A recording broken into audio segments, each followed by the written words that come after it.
Antarctica دنیا کا سب سے بڑا برفانی صحرا۔ جب ہم لفظ صحرا سنتے ہیں تو فوراً ذہن میں آتا ہے جلتی دھوپ، ریت کے طوفان اور دور کہیں چلتا ہوا اونٹ۔ لیکن کیا آپ جانتے ہیں کہ دنیا کا سب سے بڑا صحرا نہ ریت سے بھرا ہے، نہ گرم ہے اور نہ ہی وہاں کوئی اونٹ نظر آتا ہے؟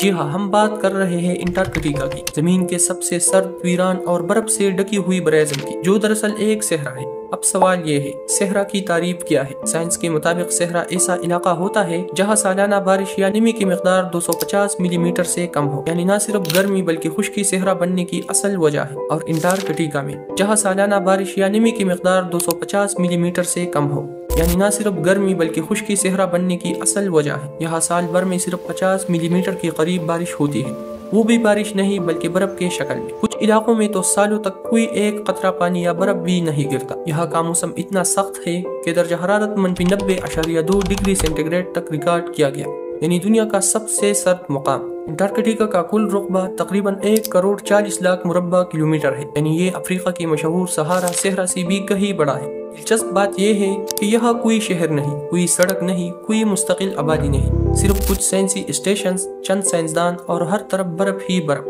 اور وہاں زمین پر موجود 70% تازہ پانی کی برف بھی اسی سرزمین پر موجود ہے۔ انٹارکٹیکا ہمیں یہ سبق دیتا ہے کہ ہر وہ چیز جو ظاہری طور پر کچھ لگے، وہ حقیقت میں ویسے نہیں ہوتی۔ صحرا صرف گرمی اور ریت کا نام نہیں، بلکہ خشکی، ویرانی اور پانی کی شدید کمی کا دوسرا نام ہے۔ تو اگلی بار جب آپ صحرا کا نام سنیں تو ریت کے ساتھ ساتھ برف کی سفید چادر کو بھی یاد رکھے گا۔